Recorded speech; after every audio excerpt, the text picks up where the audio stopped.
this fitness program, and I hope you will join us. Dókítà, mo fẹ́ gbàgbé ṣùgbọ́n mo padà rántí níbi ọ̀sẹ̀ kan sẹ́yìn ambassador gba àmì ẹ̀yẹ kan. Àsìlá ọ̀sẹ̀ tó kọjá mo padà gbàgbé ojú mi mọ̀ bó yóò jẹ́ ambassador jẹ mí ni. Torí ẹ̀ náà là ṣe fún ẹ̀ńsẹ̀ mọ́. Bẹ́ẹ̀ ni ó dàgbà téèyàn bá ra nkara ni téèyàn wà kó ṣẹ́ sí kò ní sẹ́ẹ̀mú jẹ ambassador akínyìn kú oríire ọ̀pọ̀lọpọ̀ rẹ̀ náà òun náà ni Ọlọ́run yóò gbé wá sí ọ̀nà yín. Bákan náà ọmọ ambassador kan ṣe ọjọ́ ìbí lónìí. Kéèkì tún agorí sẹ̀mú. Happy birthday to you, long life and prosperity gba ọdún kan ni. Torí tá a bá ní torí mo rántí ló ti dá ká sọ bá a bá sọ ní ìsìn. Àmì ẹ̀yẹ tí wọ́n fún wa náà lórí pa ribiribi tá à ń kó lórí ètò sport àti eré ìdárayá gbogbo àlàáfíà ara àwọn èèyàn náà ni pé àwọn ọmọ rírì wa a sì dúpẹ́ torí pé kí ni tí ò bá sí àwọn kò sí àwa torí tiwọn náà ni gbogbo ohun tá à ń ṣe wọ́n sì appreciate wa a dúpẹ́ lọ́wọ́ àmọ́ lóore mo sì nígbàgbọ́ pé wọ́n tún ṣe dáadáa jù bẹ́ẹ̀ lọ. Ó dáa ambassador Ọlọ́run yóò mọ fún yín ṣe yóò sì kún yín lọ́wọ́. Ó dáa ẹ jẹ́ ká bọ́ sí ojú ọ̀gbagadè tó gangan nù kí ṣòkòtò fitness àkómọ̀tò yàgbàǹṣó lóde nírọ̀lẹ́ ti tòní. Ẹ̀yin náà dẹ̀ ti mọ̀ pé as usual ṣe rí lọ́jọ́ ti tòní ó ní nǹkan kan lè ta gbé wá. Kíní nǹkan ó dàbí ẹni pé ó fẹ́ bẹ́ mi náà wí torí mọ̀ pé mélòó lára mi ti mọ ẹ mọ́ ti jẹ ń bẹ̀ suspense inú mélòó gbogbo ara mi mélòó gan gbogbo weight ti mo ní mélòó gan gbogbo ti ń bẹ lára mi ẹ tẹ́ pé ọ̀pọ̀lọpọ̀ wa la mọ̀ sọ bẹ́ẹ̀ ẹ wò àròtọ̀ ní fitness hour nírọ̀lẹ́ ti tòní ṣùgbọ́n kó tó di pé àkànlò àgbàmì nǹkan tá a gbé wa gangan ẹ jẹ́ ká ṣe àwọn òkèlè tá a máa ń ṣe tó ti ẹ̀ ti dàbí àṣà ti ṣe wa lórí ètò yìí àwọn tó yẹ ká kọ́kọ́ gùn lé kó tó kan ká tó ṣeré ìdárayá kankan tó sì jẹ́ pé tá a bá ti débi ọ̀rọ̀ tá a gbéyàwó lẹ́sẹ̀ tó kọjá yẹn ECG àsàn kankan nígbà agbábọ́ọ̀lù ikọ̀ ẹgbẹ́ agbábọ́ọ̀lù Inter Milan tó dẹ̀ jẹ́ ọmọ orílẹ̀-èdè Denmark yẹn Christian Eriksen tí ó ní cardiac arrest lópin ọ̀sẹ̀ tá a lò tán yìí ambassador ọ̀dọ̀ wọ̀nyí. Good evening listeners again. As you all know that on this program every Monday evening we do advise ourselves on do's and don'ts before you embark on exercise. It's very important. Number one is our blood pressure. We make sure that we have good blood pressure. When I say good blood pressure, the normal one, there is a particular one for a normal person, and the one that is not normal, we have to see our doctor before we embark on exercise. And we have given the ranges the other time that between 110 to 130 the systolic is okay, while the diastolic is between 70 to 90. Anything above that, you need to see your doctor before you embark on exercise. Very, very important, because you can't say the particular thing that is happening at that particular time. So it's always good to know our BP before we embark on exercise. Likewise, our blood sugar test is very, very important to establish the fact if we are diabetics or not. It's only when we run this blood sugar test that we can know whether you are diabetic or not, because it's not written on the forehead and there is no way you can know unless we run the test. The most important one is that of ECG, electrocardiogram test. Last week we discussed about this, how important the electrocardiogram test is, that we need to run it. By the time you do it, you'll be able to know whether your heart is functioning very well, or you are the type that you can do exercise, or you are limited to a particular one. Look at what happened to the player on the field, because you need to know his ECG before you embark on exercise. Likewise, those who are playing football, you know how many minutes they are using on the field.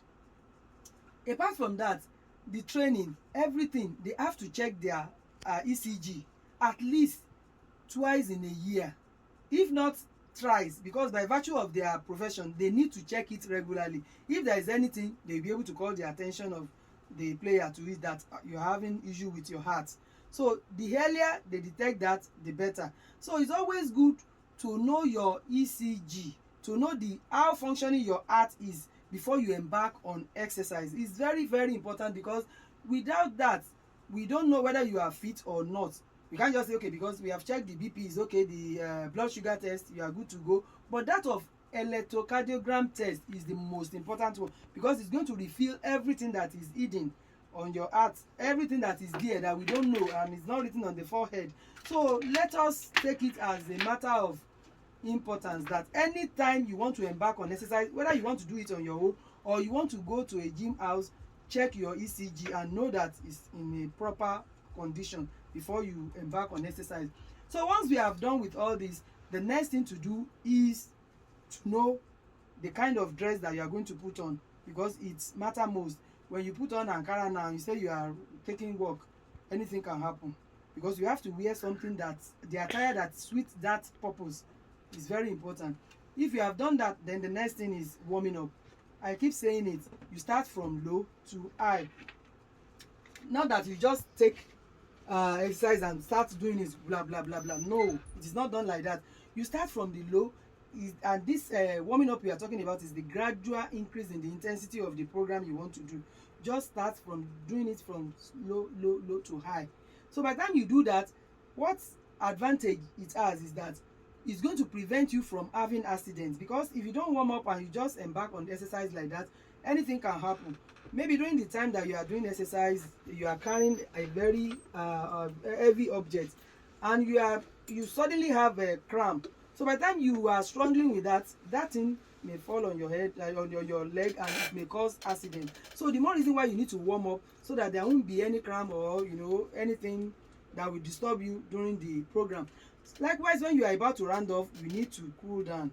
This cool down is very important, because you start from low to high and you have to bring it down gradually, because when you want to round off, it means gradual reduction in the intensity of the program that you have been doing, and it's very essential to prevent pains, because most time people will complain that they have pains after the exercise because they didn't do any cool down program, and the essence of doing this is not far-fetched, so that you won't have pains after the whole program.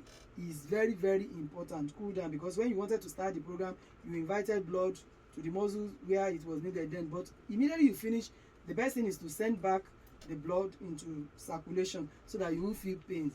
Very important as well. Once we are done with that, there are 3 things that I do tell our people, that whenever we are into exercise, we make sure we take these 3 things into consideration. Number 1 is your level of fitness. Secondly, age, you should know your age. And finally, what brought you to the gym, or that caused you're doing exercise, because it's not in our tradition. We know that, we believe that when we have any problem now, my BP is too high, hey, the doctor said I should do exercise, I have arthritis. You know what bring you to that level. So you have to make sure that you look at the fitness goal, which is the 3rd one. So once you see this, you shouldn't go beyond this. Go at your pace. Don't go beyond your pace. Make sure that you follow these 3 things: level of fitness, how fit you are, your age, and your fitness goal. You are not going for any competition, you are not going to represent Nigeria, so why must you stay in the gym house for like 5-10 hours that I want to burn this fat today? It is not done that way. So we should always take that into consideration. So one nǹkan tí mo sọ ní àfúrìn fìtì ni pé tí a bá fẹ́ gùn lé eré ìdárayá, ohun tí ó yẹ kó tọ́ ká ṣe àti àwọn nǹkan tí ó yẹ ká jìnnà sí torí pé a fẹ́ ṣeré ìdárayá. Alákọ̀ọ́kọ́ ni pé ìfúnpá wa, ká wo ìfúnpá wa bó ṣe rí. Ìfúnpá wa yóò ní gbèdéke iye tó yẹ kó jẹ́ bíi 110 sí 130, òun ni ètò wà lókè, ètò wà nísàlẹ̀ sì jẹ́ 70 to 90. Tó wà ní gbèdéke tí à ń sọ yìí, a sì lè rò pé ó sì wà òkè, ṣùgbọ́n tó bá ti ń kọjá àwọn àmì tá a sọ yìí, ẹ jẹ́ ká rí dókítà wa ká tó gùn lé eré ìdárayá tó ṣe pàtàkì gan ni. Bákan náà ni pé a gbọ́dọ̀ yẹ wò tó wẹ́pà ní ìtọ̀ ṣúgà. Ọ̀nà tá a lè fi lè yẹ̀ wò ní blood sugar test, láti mọ̀ pé ǹjẹ́ ni ní ìtọ̀ ṣúgà àbí kò ní o. Tó bá ní, ó ti dandan kó rí dókítà, torí pé kí ni, àwọn oúnjẹ rẹ̀ ó gbọ́dọ̀ yàtọ̀ sí oúnjẹ tó ń jẹ tẹ́lẹ̀tẹ́lẹ̀, àti pé ìgbé ayé rẹ̀ náà ó gbọ́dọ̀ yàtọ̀ jọjọ. Ló fi jẹ́ pé a gbọ́dọ̀ rí dókítà ká sọ fún pé a mà ní ìpèníjà ìtọ̀ ṣúgà ká tó gùn lérè ìdárayá. Dókítà mọ ohun tí ó sọ fún wa àti iye gbèdéke tí a lè ṣe tí agbára wá ká. Èyí tó wá jẹ́ pàpàǹbarì rẹ̀ ní ECG tí à ń sọ yìí. Ẹ rí i pé òun là ń sọ pé agbábọ́ọ̀lù kan Inter Milan pé ó ní ìpèníjà cardiac arrest, pé n tó dẹ̀ lè fà náà ni pé kéèyàn mọ̀ mọ ibi tí ECG èèyàn wà. Kéèyàn wá irú ẹni nǹkan pé ó lọ ń ṣe jíìmù àbí ó lọ ń ṣe exercise lọ́wọ́ ara rẹ̀, torí àwọn ìfarapa tó lè wà téèyàn bá ṣe on his own ní irú nǹkan báyẹn, ó lè ní ìpèníjà irú nǹkan báyẹn lójijì, tó pé kí ni kò yẹ̀wò, kò mọ tí ECG rẹ̀ jẹ́. Lásán ní ìjẹ́jọ́ pé ECG tá à ń sọ yìí, ẹ jẹ́ ká máa ṣe bí ẹ̀ẹ̀mejì lọ́dún, kò ná wa ní nǹkan kan, láti jẹ́ ká mọ ibi tí ọkàn wa ṣe ń ṣiṣẹ́ sí, torí tá a bá yẹ̀wò a lè mọ̀. Ẹ jẹ́ ká yẹ̀wò, ECG ṣe pàtàkì jọjọ. Tí a bá ti wá ṣe eléyìí, torí ìgbà tá a bá ṣe eléyìí ló máa fún wa ní àrídájú pé ẹni yìí ó lè ṣe eré ìdárayá, àbí ẹni yìí ẹ má jẹ́ kó débi eré ìdárayá, ìbá àṣe oríṣi méjèèjì, eléyìí ò tiẹ̀ lè débẹ̀ rárá ni, àbí pé gbèdéke tó lè ṣe rè. Ṣùgbọ́n tí ò bá ṣe, báwo ló ṣe fẹ́ mọ ibi tí agbára àwọn tó tí ò ní lọ ṣe ju agbára rẹ̀ lọ. Nígbà tá a bá ti wá ṣe eléyìí, aṣọ tá à ń wọ̀ ó ṣe pàtàkì. ẹ má jẹ́ ká wa agbádá tó yóò kọ́ treadmill nígbà tí a bá ń ṣe inú ilé mi mo kúkú wà àbí pé a ní oore ọ̀fẹ́ láti ní treadmill inú ilé lábàá lo wákàtí 3 pé níjọ́ tí mo tiẹ̀ ti ráyè láti jọ́ treadmill ìwọ rèé ọlọ́run ó yá ẹ jẹ́ mọ́ lò títí ọlọ́lọ́ wákàtí 3 lórí ẹ̀ ó rọ̀ǹgì o torí pé kí ni gbogbo ohun tó fẹ́ jò lára ó ní àwọn gbèdéke èròjà irinṣẹ́ tí èèyàn lè lò láti jo àwọn ibi kọ̀ọ̀kan nínú ara ìwọ tó yẹ pé ikùn ló tóbi tó fẹ́ jo ikùn tó lọ wà lórí treadmill tó lọ ọdún 5 lórí ẹ̀ kò lè ṣiṣẹ́ fún ikùn tòró kálukú ló ní tí ń fi ṣiṣẹ́ fún ìwọ tó yẹ pé apá ló tóbi tí o fẹ́ jò tó lọ dúró sórí treadmill tó sáni 5 hours mo lò lórí treadmill kò ní ṣiṣẹ́ fún o kàn bọ́ọ̀nù kálórì ni kò channel síbi tí ó fẹ́ ṣe iṣẹ́ sí ló fi jẹ́ pé a gbọ́dọ̀ mọ bí ó ṣe tó àti tó tẹ́ láti ṣe a gbọ́dọ̀ torí pé a ní kinní kankan máa fi ọlá jiyọ̀ ó ti pọ̀ jù so gbogbo oríṣiríṣi báyìí a gbọ́dọ̀ mọ̀ bákan náà tí a bá ti wá ṣe gbogbo ilé tán a gbọ́dọ̀ bẹ̀rẹ̀ láti ibi tí ó gbé pẹ́ẹ́lí ní ìgbáradì tí àwọn olóyìnbó pè ní ìgbáradì warming up ara bẹ̀rẹ̀ kéékèèké níta fẹ́ ṣe títí tó fi òkè ìdí tí a fi ń ṣe warming up yìí ni pé tí a bá ṣe yóò fún wa ní oore ọ̀fẹ́ láti má ní ìfarapa èyí máa ń ní ìfarapa lóòótọ́ tó gbà kò sígbà tí kò síbi tí ò sí ìfarapa gbogbo èèyàn ṣiṣẹ́ náà gbà mí ká tó sọ pé eré ìdárayá tí èèyàn bá ti ṣe warming up yìí kò ní jẹ́ kí ó jẹ́ pé ibi tó ti ń ṣe eré ìdárayá lọ́wọ́ awórókó gbé àbí pajápajá mu ló bá ju irin tó wà lọ́wọ́ rẹ̀ ló bá lè mẹ́sẹ̀ tó bá ti ṣe warming up yìí kò ní sí pé ìpèníjà awórókó àbí pajápajá kankan ló fi jẹ́ pé ó ṣe pàtàkì ká máa ṣe warming up bákan náà tí a bá ti fẹ́ parí ẹ̀ ká ṣe round up tá a bá fẹ́ ṣe cool down yìí ìdí tó fi ṣe pàtàkì ní nígbà tá a fẹ́ bẹ̀rẹ̀ eré ìdárayá a pe àwọn ẹ̀jẹ̀ níbi tó wà láti lọ síbi iṣan tí a ti fẹ́ lù gbà ìwọ apá yìí o mo fẹ́ nù ẹ̀ báyìí o ìwọ kìnnìkan mo fẹ́ ṣe báyìí o àti gbogbo ọ̀tọ̀ níbi tí wọ́n wà tẹ́lẹ̀tẹ́lẹ̀ tí wọ́n ṣiṣẹ́ a wá pè wọ́n wá pé ká ti lè fún wa ní oore ọ̀fẹ́ láti lè ní agbára láti ṣe ní ta fẹ́ ṣe ìgbà tá a ṣe tán yẹ ká dá padà kí everything padà sí circulation ṣùgbọ́n tá a bá kọ̀ láti ṣe bẹ́ẹ̀ ara lè mọ ọ̀rọ̀ wá nígbà tá a bá ṣe eré ìdárayá tán ló fi jẹ́ pé gbogbo nǹkan ló ní ètò ló dẹ̀ ní